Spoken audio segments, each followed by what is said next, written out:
Myself, Dr. Mamta Sharma, Associate Professor Political Science। विद्यार्थियों, हम BA part second के second paper Indian political system के अंतर्गत हम आज क्विट इंडिया मूवमेंट और इंडियन पॉलिटिक्स के बारे में समझेंगे। पूर्व के वीडियो में हमने सविनय अवज्ञा आंदोलन के बारे में समझा था। उसी कंटिन्यूटी में आज हम भारत छोड़ो आंदोलन और भारतीय राजनीति के बारे में चर्चा करेंगे। सविनय अवज्ञा आंदोलन के तत्पश्चात भारत छोड़ो आंदोलन जो शुरू हुआ या उसके जो भी कारण रहे, उससे पहले हम कुछ बातों की चर्चा करेंगे। इसके अंतर्गत हमने देखा कि युद्ध के प्रारंभिक चरणों में ब्रिटेन और मित्र राष्ट्रों की स्थिति बिगड़ती जा रही थी। 1941 में जब जापानी सेनाएं बर्मा में भारत की सीमा तक आ पहुंची थी, तो ब्रिटिश सरकार को ये चिंता हुई कि जापान के संभावित आक्रमण से भारत की रक्षा का कार्य भारत की राजनीतिक शक्तियों के सहयोग से ही संभव है। अतः प्रधानमंत्री चर्चिल ने राजनीतिक गतिरोध दूर करने के लिए मार्च 1942 में सर स्टेफर्ड क्रिप्स को भारत भेजा और मई 1942 में क्रिप्स के द्वारा अपनी योजना पेश की गई, जिसके दो भाग रखे गए, अंतरिम योजना और दीर्घकालीन योजना। योजना में युद्ध समाप्ति पर भारत को स्वतंत्रता देने की बात कही गई थी, लेकिन युद्ध होते रहने तक सुरक्षा विभाग ब्रिटिश सरकार के अधिकार में रहने के लिए कहा गया। उस समय युद्ध की स्थिति ऐसी थी कि किसी भी दीर्घकालीन योजना की अपेक्षा तत्कालीन योजना में ही अधिक रुचि हो सकती थी और कांग्रेस सुरक्षा विभाग के संबंध में क्रिप्स मिशन के प्रबंध को स्वीकार करने के लिए तैयार नहीं थी। अतः गांधी जी ने क्रिप्स योजना को post dated cheque on A crushing bank की संज्ञा दी थी, अर्थात दिवालिया बैंक के नाम भविष्य की तिथि में बुनने वाला चेक। ये संज्ञा गांधी जी के द्वारा उनको दी गई। इस तरह से कांग्रेस तथा भारत के अन्य राजनीतिक दलों के द्वारा क्रिप्स मिशन को अस्वीकार कर दिया। क्रिप्स मिशन के अस्वीकार होने के बाद भारत छोड़ो जो आंदोलन हुआ, उसके बहुत सारे कारण देखने को मिले। फर्स्टली हमने बात की क्रिप्स मिशन की असफलता और निराशा। चूँकि क्रिप्स मिशन को एकदम वापस लिए जाने और सर क्रिप्स को एकदम इंग्लैंड बुलाए जाने से भारत में घोर निराशा के वातावरण और इस विचार को जन्म मिला कि क्रिप्स मिशन से संबंधित संपूर्ण क्रियाकलाप एक राजनीतिक धूर्तता मात्र थी। सेकेंडली, बर्मा में भारतीयों के प्रति अमानवीय व्यवहार किया जाता था। बर्मा पर जापान की विजय के बाद बर्मा से जो भारतीय शरणार्थी आ रहे थे, उन्होंने भारत आकर अपनी कहानियाँ बताई कि अंग्रेज़ों और भारतीयों को बर्मा से भारत आने के लिए अलग अलग मार्ग दिए गए और गवर्नर जनरल की कार्यकारिणी परिषद के सदस्य मिस्टर अणे और पंडित हृदयनाथ कुंजरू मिस्टर डॉम के साथ बर्मा से भारतीयों की स्थिति देखने के लिए गए और उन्होंने बाद में अपने एक वक्तव्य में ये भी कहा कि भारतीय शरणार्थियों से ऐसा अपमानजनक व्यवहार किया जा रहा है जैसे कि किसी घटिया जाति से संबंधित हो। अतः गांधी जी को ये सब सुन के बहुत अधिक दुख हुआ। थर्डली हम बात करते हैं पूर्वी बंगाल में भय और आतंक का राज्य। इस समय पूर्वी बंगाल में पूर्ण तरह से भय और आतंक का राज्य था। सरकार ने वहां सैनिक उद्देश्य के लिए अनेक किसानों की भूमि पर अपना अधिकार जमा लिया था। इसी प्रकार सैकड़ों देशी नावों को नष्ट कर दिया गया, जिसके कारण जो परिवार पलते थे उनको वो सब सुविधाएं ना मिल पाई। फोर्थली हम इसके अंतर्गत बात करते हैं कि आंदोलन का ये जो विचार था, उस समय वर्धा प्रस्ताव एक ऐसी बात थी जिसके अंतर्गत हमने देखा कि जुलाई 1942 में कांग्रेस कार्य समिति की वर्धा में एक बैठक हुई। उसमें गांधी जी के इन विचारों का समर्थन किया गया कि भारतीय समस्या का हल अंग्रेज़ों के भारत छोड़ने में ही संभव है। अतः 14 जुलाई को कार्य समिति ने इस आशय का एक प्रस्ताव पास किया जो वर्धा प्रस्ताव के नाम से प्रसिद्ध है। 8 अगस्त 1942 का जो भारत छोड़ो प्रस्ताव है, उसके अंतर्गत हम देखते हैं कि ये जो प्रस्ताव था इसमें ये कहा गया कि यह समिति कांग्रेस कार्यकारिणी समिति के 14 जुलाई 1942 के प्रस्ताव का समर्थन करती है तथा उनका यह विश्वास है कि बाद की घटनाओं में इसे और भी औचित्यता प्रदान की जाएगी और इस बात को स्पष्ट कर दिखाया कि भारत में ब्रिटिश शासन का तत्काल ही अंत भारत के लिए और मित्र राष्ट्रों के आदर्श के लिए आवश्यक है और इसी के ऊपर युद्ध का भविष्य एवं स्वतंत्रता और प्रजातंत्र की सफलता निर्भर है। इस तरह से हमने देखा कि ये जो भारत छोड़ो प्रस्ताव है इसका जो प्रभाव पड़ा उसके अंतर्गत एक अगस्त रेवोल्यूशन और गवर्नमेंट रिपर्शन, अगस्त क्रांति और शासन का दमन, इसके तत्पश्चात देखा कि कांग्रेस द्वारा संचालित पिछले 2 आंदोलनों में कांग्रेस द्वारा आंदोलन प्रारंभ किए जाने के बाद ही ब्रिटिश सरकार ने अपना दमन चक्र प्रारंभ किया। लेकिन इस बार आंदोलन और दमन चक्र का क्रम विपरीत हो गया क्योंकि गांधी जी ने भारत छोड़ो प्रस्ताव पारित करते हुए कहा था कि आंदोलन प्रारंभ करने से पूर्व में एक बार वायसराय महोदय से बात कर ली जाए, लेकिन सरकार ने गांधी जी को इस प्रकार की बातचीत का अवसर भी नहीं दिया और 9 अगस्त को महात्मा गांधी तथा कांग्रेस के अन्य नेताओं को गिरफ्तार कर लिया गया। अतः इन सब घटनाओं से भारत छोड़ो आंदोलन जो है वो महात्मा गांधी द्वारा अब तक किए गए आंदोलन का सबसे भीषण और भारतीय स्वतंत्रता के लिए किया गया एक महानतम प्रयास था। लेकिन इस आंदोलन की कुछ कमियां रह गई थी जिसके कारण यह पूर्ण स्वतंत्रता प्राप्त नहीं कर सकता, जिसके अंतर्गत हम देखते हैं नंबर 1 कि आंदोलन के संगठन में बहुत अधिक कमियां थी क्योंकि भारत छोड़ो आंदोलन एक जन आंदोलन था और इस प्रकार के जन आंदोलन को सफल बनाने के लिए बहुत अधिक व्यापक तैयारियां करनी चाहिए थी।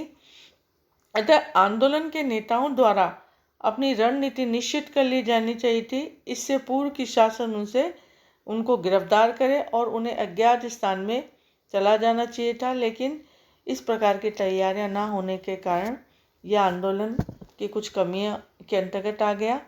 सेकेंडली हम देखते हैं कि सरकारी नेताओं और उच्च वर्गों की वफादारी।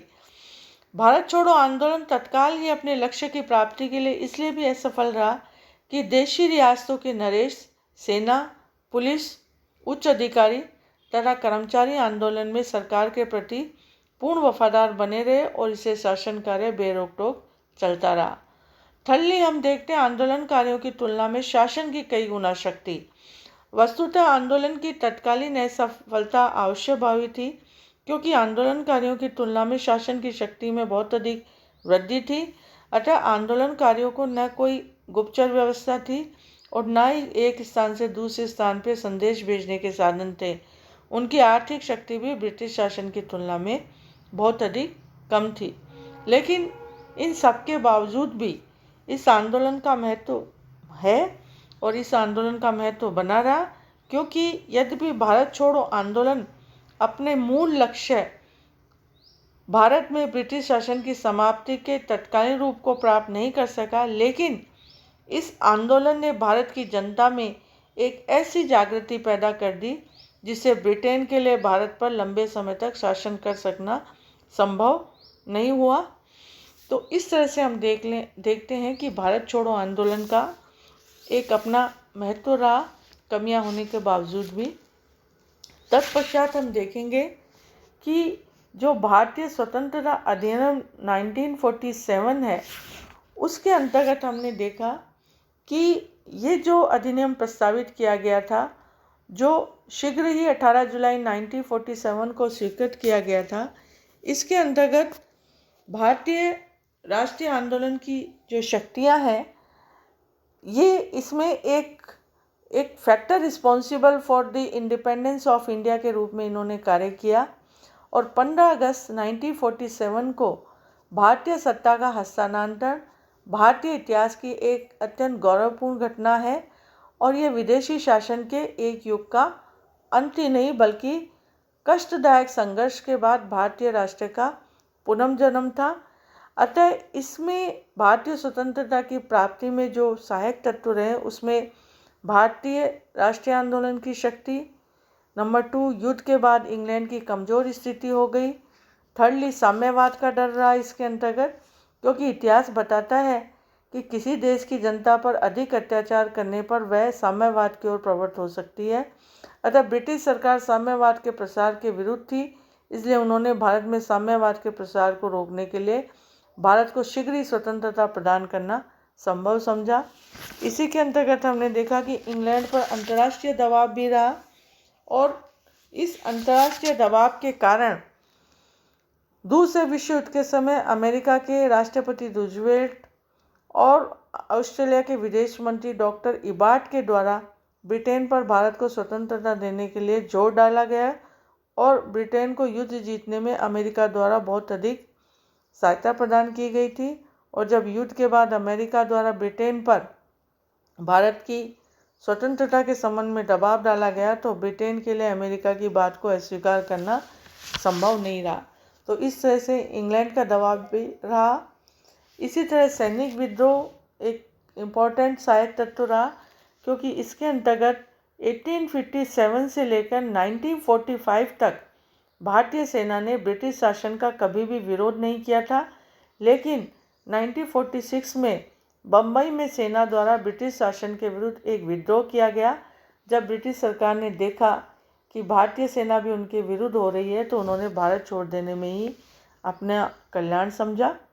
इसी तरह से माउंटबेटन योजना को स्वीकार करना, जब लीग और कांग्रेस दोनों के द्वारा माउंटबेटन योजना को स्वीकार कर लिया गया तो भारतीय स्वतंत्रता की मांग की सांप्रदायिक बाधा भी नष्ट हो गई और इसलिए भारत को सरलतापूर्वक स्वतंत्रता प्रदान करने में सहायक रहा।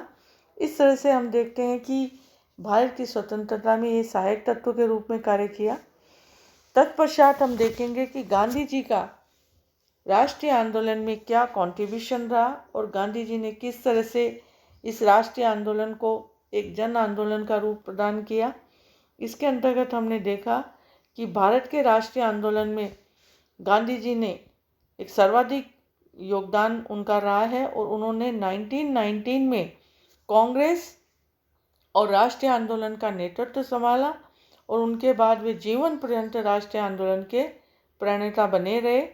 और उनके आंदोलन में निम्न बातों ने योगदान दिया या निम्न बातों के आधार पर स्पष्ट किया जाता है कि नंबर 1 कि राष्ट्रीय आंदोलन को एक जन आंदोलन के रूप में प्रस्तुत किया। सेकेंडली, आंदोलन को एक नया रूप प्रदान किया। थर्डली, हमने देखा नवीन कार्यक्रमों का इसके अंतर्गत प्रतिपादन किया और इन कार्यक्रमों में उन्होंने एक अपने असहयोग और सविनय आंदोलन के अंतर्गत उनके द्वारा इस बात का भी प्रतिपादन किया कि भारतीय जनता के द्वारा अपने आप को ब्रिटिश शासन की शिक्षण संस्थाओं, नौकरियों, अदालतों, उत्सवों आदि से अलग कर लिया जाना चाहिए। तो ये एक नवीन कार्यक्रम का प्रतिपादन इसके अंतर्गत हुआ। इसी तरह से रचनात्मक कार्यक्रम का प्रतिपादन भी इसके अंतर्गत हुआ, जिसके अंतर्गत महात्मा गांधी द्वारा संचालित राष्ट्रीय आंदोलन का उद्देश्य केवल राजनीतिक स्वतंत्रता की प्राप्ति नहीं थी, बल्कि एक नवीन और सभी दिशाओं में उत्थानकारी भारत का अभ्युदय था। और इसी के अंतर्गत गांधी जी ने राजनीति के आध्यात्मिकरण की बात भी कही। इसके अंतर्गत गांधी जी का मानना था कि राजनीति को महात्मा गांधी जी एक स्थायी और सबसे अधिक महत्वपूर्ण मानते थे। उनका मानना था राजनीति का आध्यात्मिकरण होना आवश्यक है। चूँकि गांधी जी एक आध्यात्मिक संत थे, उनके द्वारा तत्कालीन भारतीय जीवन की विशेष परिस्थितियों के कारण ही राजनीति में प्रवेश कर राजनीति का आध्यात्मिकरण किया गया। राजनीति के संबंध में वे हमेशा कहते थे कि धर्म का राजनीति से कोई संबंध नहीं है। वे ये नहीं समझते थे कि धर्म का अर्थ क्या है।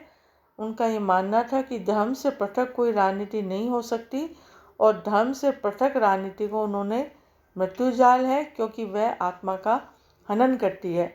इस तरह से हमने देखा कि गांधी जी का नेशनल मूवमेंट, जिसे हम राष्ट्रीय आंदोलन कहते हैं, में योगदान बहुत महत्वपूर्ण रहा है और गांधी जी ने अपने अथक प्रयासों से इसमें स्वतंत्रता प्राप्त करने में अपना महत्वपूर्ण योगदान दिया।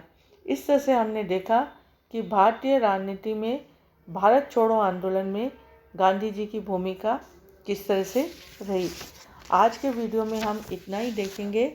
नेक्स्ट वीडियो में हम इससे आगे government of Indian act 1990 and directory system को समझेंगे, जिसे हम कहते हैं भारत शासन अधिनियम 1919 और द्वैध शासन प्रणाली। धन्यवाद।